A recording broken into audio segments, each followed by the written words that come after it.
Musical intro. I am an American. If I can't do it, then no one can.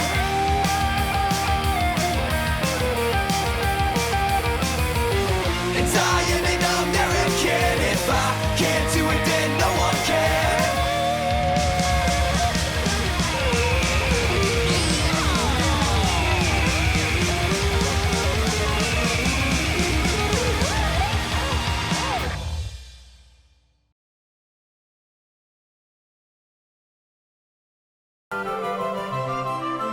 What's up, everybody? My name's Ben, and on today's This Day in History, we're taking a look at July 4th. Fun fact I just learned. Turns out it's not just an American thing. Every country actually has a July 4th.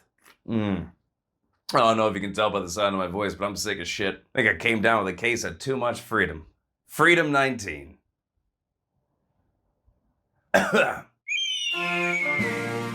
July 4th, 2012, the eggheads over at CERN fire up the Large Hadron Collider, which looks to me like the thing that opens up the portal to doom hell. And they discover the Higgs boson, the God particle. Please don't ask me to explain what any of that means. I tried, I really did, but this is the number of words in the article that I could understand in a row. And then it all went to shit. I don't know, I remember it being in the news, it seemed like a big deal at the time. July 4th, 2009. The tallest and most corrosion-resistant woman I have ever met, the Statue of Liberty, has her crown reopened after the 9/11 terrorist attacks. Never forget. They didn't actually attack the Statue of Liberty, but I mean, you can never be too careful, I guess. Oh, I should really stop drinking.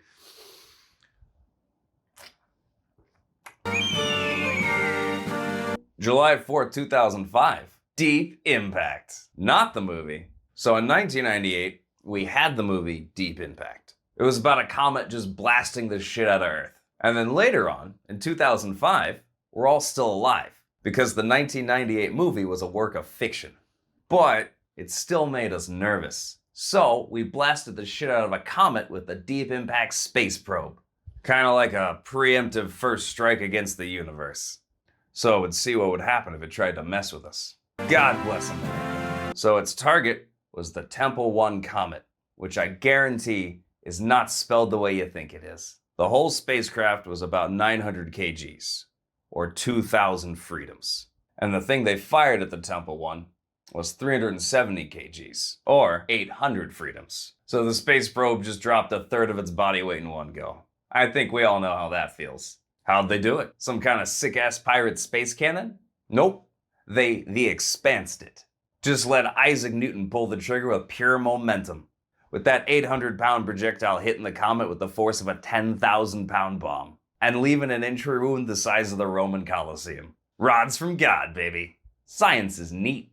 Side note, while I was researching this, I stumbled upon this other Wikipedia article that is so specific, it feels like I've either made it up as a joke, or it was written by some space agency trying to justify some very specific and very expensive whoopsie daisies. List of spacecraft intentionally crashed into extraterrestrial bodies. And oh look, it's our old pals, the Near Shoemaker and the Hayabusa 2. Now, why did we send a spacecraft up there exercising its Second Amendment rights, while packing enough heat for a small island nation? Many missions like it before and since have been done to break loose small pieces of celestial bodies to bring them back to Earth for study. Not this one, though. This one was 100% just NASA wanting to shoot a gun at a comet and see what happens. Like a 300-pound super redneck firing an anti-aircraft cannon at a camper van. It'll be expensive, but it'll also be very cool to watch. God bless America. July 4th, 1997.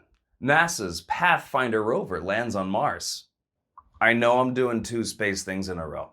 Everything else in between was either plane crashes or, believe it or not, other space things. So either way, it's just tubes of jet fuel you don't want landing in your backyard. In 1997, the Pathfinder rover hits the ground running for about $25 million.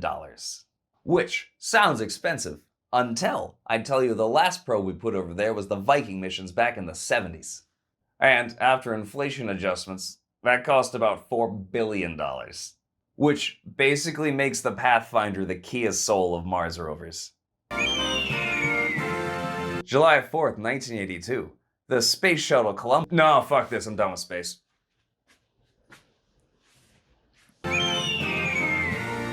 July 4th, 1951. Was it 1951?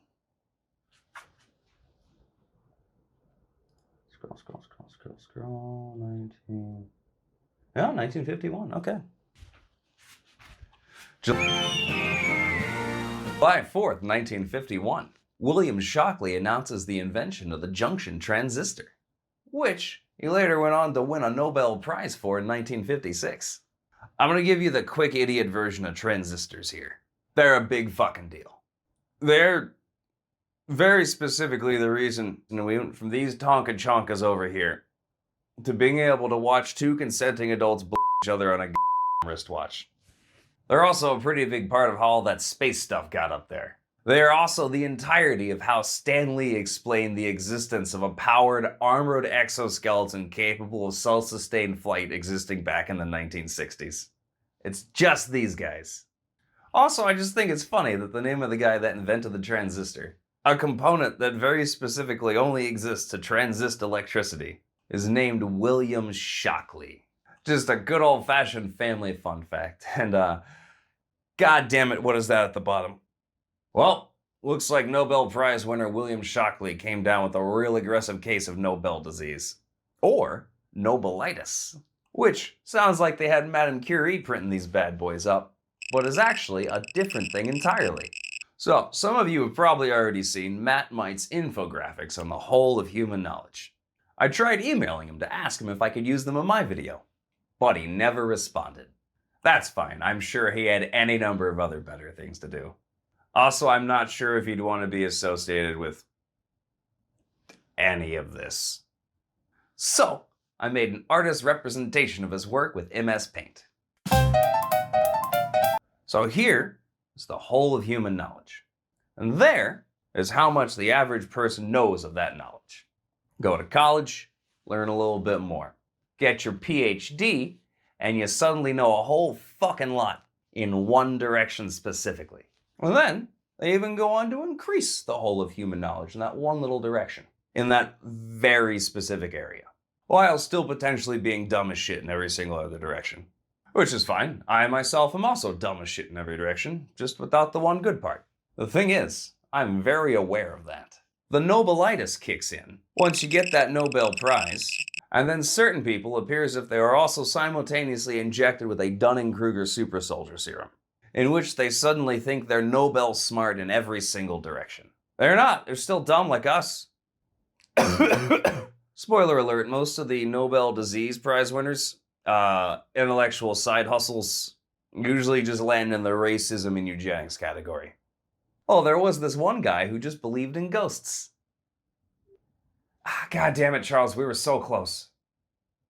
Shockley's views were astounding, because he went from tiny computer part guy to a surprise expert in human genetics real fast. Mostly on how black people were inferior to white people in every way. Maybe as a defense, Shockley's biographer, Joel Shurkin, notes that on account of growing up during American segregation, Shockley never really actually met a black person. Shockley, funny enough, continued to claim that he wasn't racist, and he was just following the science. Presumably after doing his own research. He also, and this is the last thing about this guy, I swear, claimed that he specifically wasn't a racist and couldn't be a white supremacist because he openly acknowledged that Asian people and the Jews were smarter than white people. Which is several astounding levels of still being very racist.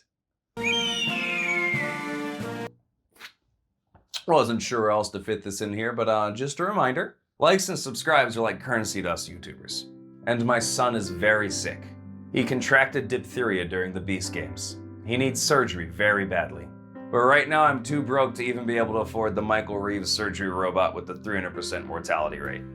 So please, give with your hearts. And your thumbs. Click the fucking thumb.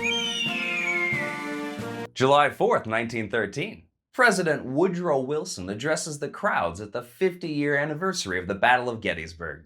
Which, I don't know, like high school reunions don't feel great. Why would you want to get a bunch of people that were previously in a war together and be like, hey, you guys remember all those horrible things that happened? It still sounds like I'm describing high school reunions. 56,000 people showed up. Like some kind of PTSD Woodstock. I hope there weren't fireworks. Everything went well and everyone was real cool, except for one incident where one guy said something offensive about former President Abraham Lincoln.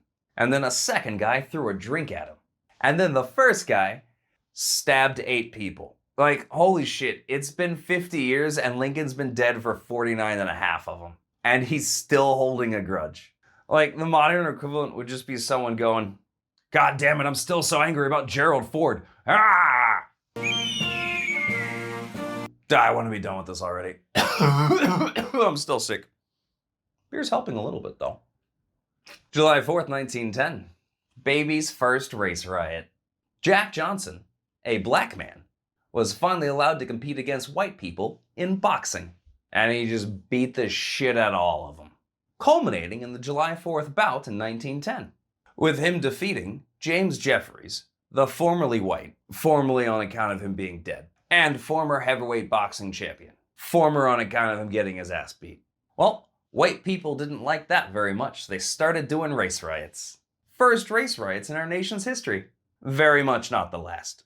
The white people were also angry at Jack Johnson for his audacity to marry not just one, but 3 different white women.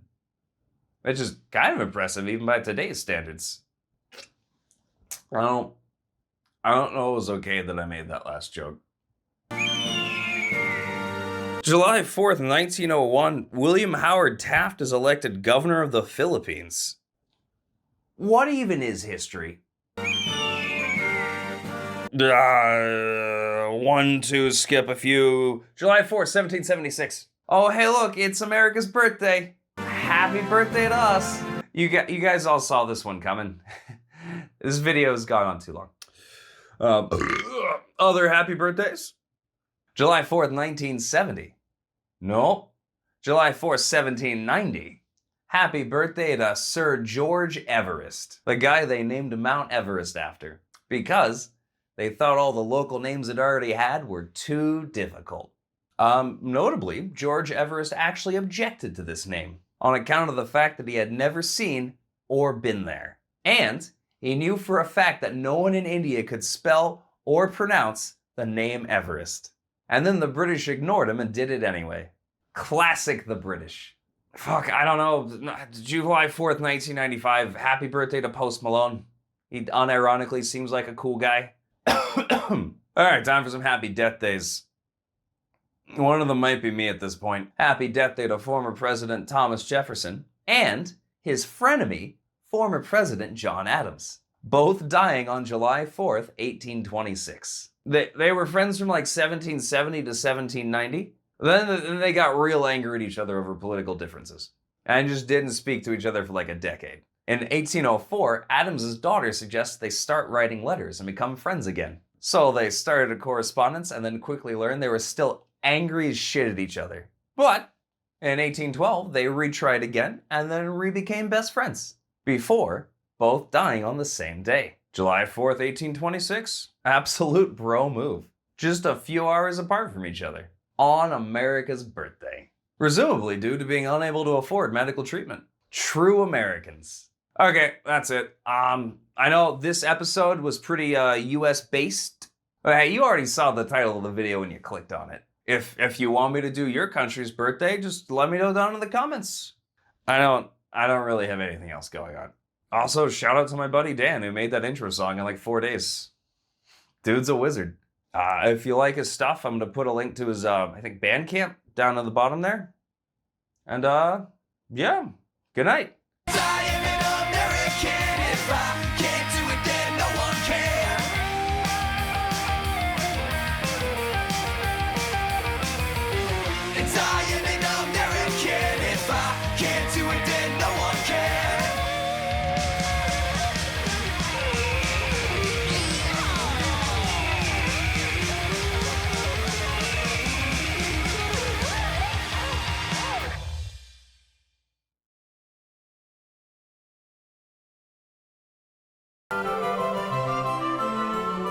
So it would see what would happen if it tried to... So it would see what would happen if it tried to mess with us.